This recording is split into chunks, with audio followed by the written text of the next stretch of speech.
Damn. Wow. Status report for tomorrow's game versus Los Angeles. Caitlin Clark out back.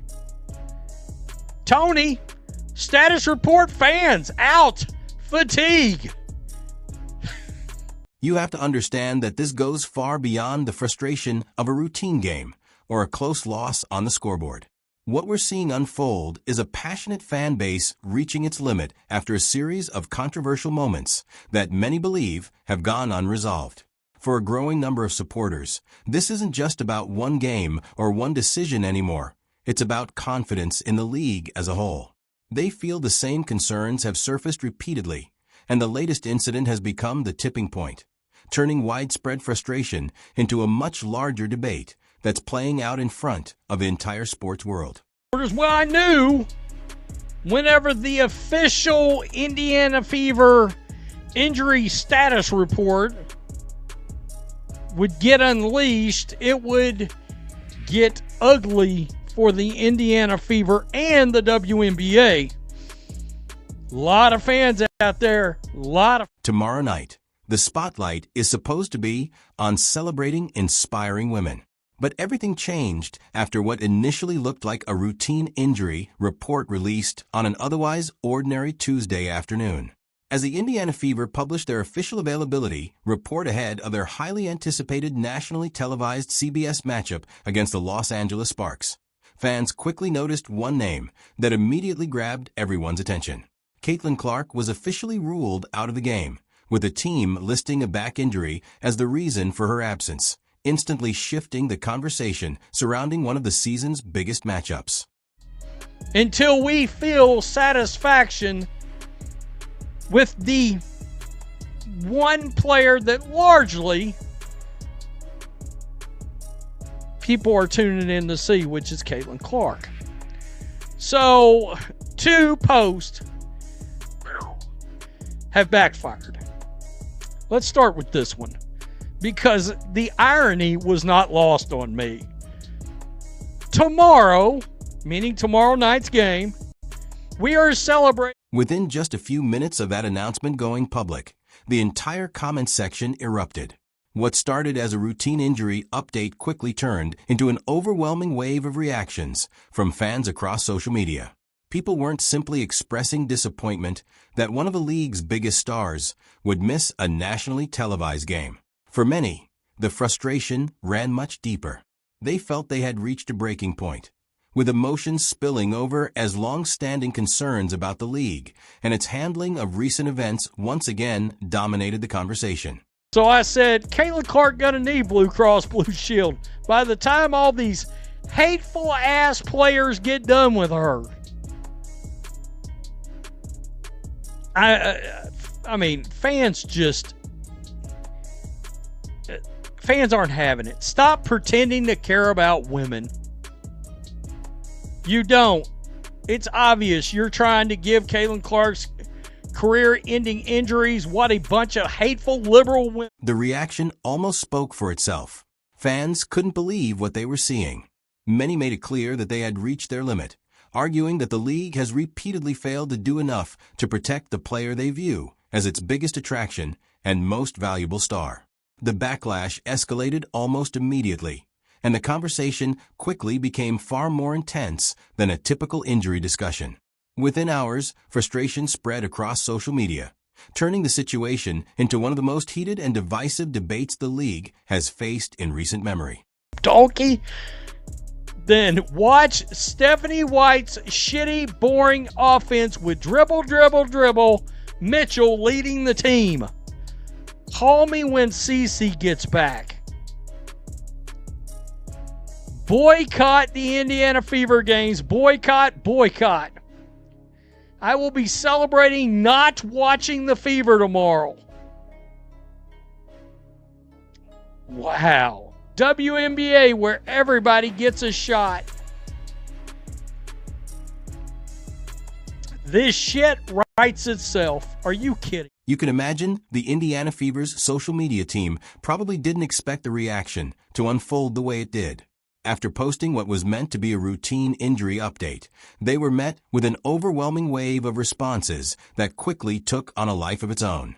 What followed wasn't just the usual criticism or frustration that often comes with disappointing news in sports. Instead, the comment section turned into a flood of passionate reactions, with many fans expressing the same concern in different ways. One message echoed louder than anything else, making it clear how strongly a large portion of the fan base felt about the situation. Guys, if I go out there and walk up to another grown-ass man that's also 6 foot tall, whatever, and I jump on this dude and I knee him while he's on the ground in his sack, all right? Just like Alyssa Thomas kneed Caitlin Clark in her privates, viciously. The message couldn't have been much clearer. Many fans were saying they simply weren't going to tune in. Now, it's important to understand why this particular moment carried so much weight. This wasn't just another ordinary regular season matchup tucked away on League Pass, with only the most dedicated fans paying attention. It was a nationally anticipated game expected to draw a large television audience, making Clark's absence and the reaction to it far more significant. That's why the response spread so quickly. For many supporters, this became about much more than one missed game. It reflected broader frustrations that had been building for weeks and finally boiled over into one of the league's biggest public debates of the season. Garcia, wrong reason. The report should say Caitlin Clark out, assaulted. And this is the problem with all the nitwits and losers and wimps and the P words that are following and covering the club. Oh my God, the media don't like you. No, this was a massive nationally televised CBS broadcast, completely free over the air for literally anyone across the country with a basic TV antenna. This is exactly the kind of widespread mainstream exposure that the WNBA absolutely desperately needs in order to build its overall audience and reach way beyond just its traditional hardcore fan base. We are talking about primetime television on a major legacy broadcast network with millions of potential casual viewers tuning in. Don't attend the game. Don't watch it on TV. The Fever front office and the coach do not support Caitlin Clark. The coach, the Fever front office and coach do not support Caitlin Clark. Don't support the Fever. Guys. I mean, it's wild. The fans have made their feelings unmistakably clear, and they've expressed them in a big way. This was exactly the kind of marquee event where everyone expected the league's biggest attraction to be front and center, leading the spotlight on one of the season's most anticipated broadcasts. Instead, when supporters checked social media for the latest updates, they were met with disappointing news. Caitlin Clark had officially been ruled out and would spend the night on the sidelines in street clothes, recovering from a back injury rather than competing on the court where so many expected to see her shine. The star the WNBA's ever had, because Kathy Engelbert, Stephanie White, Amber Cox, Lynn Dunn, that's LD talk, won't protect her from literal violence and abuse. Status report for me watching tomorrow's game versus LA. Jay out. Would fall asleep watching Stephanie White ball.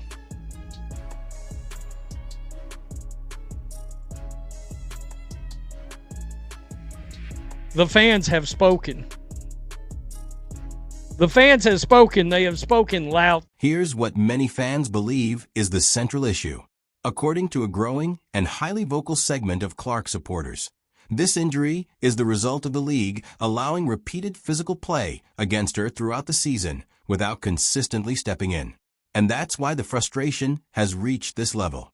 For many people, this debate isn't really about one injury or even one missed game. It's a culmination of months of mounting anger that has steadily grown since Clark entered the WNBA in April 2024.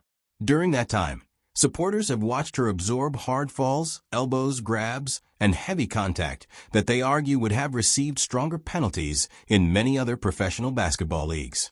One of the incidents most frequently cited occurred during a matchup with the Connecticut Sun involving veteran forward Alyssa Thomas, whose physical style of play is well known. During a scramble for a loose ball, replay footage appeared to show contact between Thomas and Clark that many viewers considered excessive. Critics argued the contact to Clark's throat deserved closer examination, yet no flagrant foul was assessed during live play, and officials did not initiate an on-court review. Moments later, another sequence involving contact while Clark was on the floor generated even more debate online, with many fans questioning whether the officials should have stopped play to evaluate it. Once again, the game continued without a whistle or a formal replay review, fueling even greater criticism of the officiating. In the days that followed, many supporters felt the league's public response failed to address the concerns that had dominated social media, leaving critics to argue that leadership had not adequately responded to one of the season's most controversial moments. Many critics also pointed out that WNBA Commissioner Kathy Engelbert did not publicly address the controversy during her scheduled media appearances, which only added to the frustration among a large segment of the fan base. At the same time, fans noted that the officiating crew involved did not appear to face any publicly announced disciplinary action, while Alyssa Thomas received no additional suspension or financial penalty beyond what had already been announced. For many supporters, that lack of visible accountability sent the wrong message, reinforcing their belief that repeated physical play against Clark was not being handled with the same urgency they expected. Whether or not that perception reflects reality, it has become a major part of the ongoing public debate. The timing made the situation even more controversial when the Indiana Fever promoted their upcoming Inspiring Women Night, presented by Anthem Blue Cross Blue Shield, celebrating leadership, empowerment, and achievement. Many fans immediately questioned how those values aligned with what they believed was insufficient protection for one of the league's most recognizable players. Social media quickly filled with thousands of comments expressing disappointment, with many arguing that the league's actions did not match the message it was promoting. Some critics went further, claiming Clark's treatment reflected broader issues involving how the league markets and supports its biggest stars. Others suggested that her enormous popularity, broad mainstream appeal, and unique position within the sport had made her the center of an unusually intense spotlight. Regardless of whether those claims are accurate, the important point is that many supporters genuinely believe them, and those beliefs have driven increasingly vocal calls for change, including threats from some fans to stop watching games until they see greater accountability. Clear, they ain't gonna miss Kathy Engelbert. They're not. You know, Coach Anderson reached out to me right before I hit record, and he said, is it possible that Stephanie White ran her mouth to DeWanna Bonner, Alyssa Thomas, when she was coaching the Connecticut Sun about Caitlin Clark? And I said, well, she could have done that. She also could have run her mouth to Lisa Salters, who works in the media for a network in which we've seen ESPN have a lot of Caitlin Clark haters. What's really going on here? I'm going to tell you who's also very, very guilty here. Aaron Kane, the agent. Caitlin Clark, get a new agent. She's a bum. Tell me what you think. Unlike the typical emotional reactions that often follow controversial sporting events, many of these discussions have become highly detailed, with fans referencing specific plays, identifying individual players, and pointing to multiple incidents they believe demonstrate a larger pattern. The language used online has often been extremely strong, but much of the debate centers on whether the league has consistently enforced its own rules. Professional basketball has established standards regarding excessive and unnecessary contact, including flagrant foul penalties intended to discourage dangerous play and protect athletes. Critics argue that when they compare those written standards with several controversial plays involving Clark, they believe the league has not always applied those rules as consistently as it should, and that perception remains at the center of one of the biggest conversations surrounding the WNBA this season. The frustration has now extended far beyond comments on social media. Some fans say they are prepared to stop watching games, buying tickets, and supporting the league until they believe meaningful changes are made. Their demands have become increasingly specific. Many critics have called for changes within the Indiana Fever organization, including head coach Stephanie White, arguing she has not done enough to publicly advocate for Clark's protection on the court. Others have directed criticism toward team president Amber Cox, claiming the organization has failed to create an environment that adequately supports its biggest star. At the league level, some fans have also questioned Commissioner Kathy Engelbert's leadership, calling for a commissioner who they believe would apply player safety standards more consistently and restore confidence in the league's officiating. Some of the more dramatic proposals circulating online have even suggested that NBA Commissioner Adam Silver should play a greater role in overseeing the WNBA, reflecting just how little confidence some supporters currently have in league leadership. Whether realistic or not, those suggestions illustrate the depth of frustration among a vocal segment of the fan base. Some Indiana Fever supporters have gone so far as to say they would rather see Clark traded to another organization if they believed another team could better protect and support her career. That sentiment highlights how concerned many fans have become about her long-term health and future. The media's coverage has also become part of the controversy. Critics argue that several major outlets have not devoted the same level of attention to incidents involving Clark that they would to other high-profile stories, while others believe the coverage has been balanced. ESPN, along with other national broadcasters, has received criticism from some viewers who feel the network has downplayed repeated controversies involving Clark, especially given its prominent role in broadcasting WNBA games. As the debate continues, disagreements over officiating, player safety, league leadership, and media coverage have all combined to create one of the most polarizing discussions surrounding the WNBA this season. The fans have made their feelings on the reaction almost spoke for itself. Fans couldn't believe what they were seeing. Many made it clear that they had reached their limit, arguing that the league has repeatedly failed to do enough to protect the player they view as its biggest attraction and most valuable star. The backlash escalated almost immediately, and the conversation quickly became far more intense than a typical injury discussion. Within hours, frustration spread across social media, turning the situation into one of the most heated and divisive debates the league has faced in recent memory. Tomorrow night, the spotlight is supposed to be on celebrating inspiring women. But everything changed after what initially looked like a routine injury report released on an otherwise ordinary Tuesday afternoon. As the Indiana Fever published their official availability report ahead of their highly anticipated nationally televised CBS matchup against the Los Angeles Sparks, fans quickly noticed one name that immediately grabbed everyone's attention. Caitlin Clark was officially ruled out of the game, with the team listing a back injury as the reason for her absence, instantly shifting the conversation surrounding one of the season's biggest matchups. Within just a few minutes of that announcement going public, the entire comment section erupted. What started as a routine injury update quickly turned into an overwhelming wave of reactions from fans across social media. People weren't simply expressing disappointment that one of the league's biggest stars would miss a nationally televised game. For many, the frustration ran much deeper. They felt they had reached a breaking point, with emotions spilling over as long-standing concerns about the league and its handling of recent events once again dominated the conversation.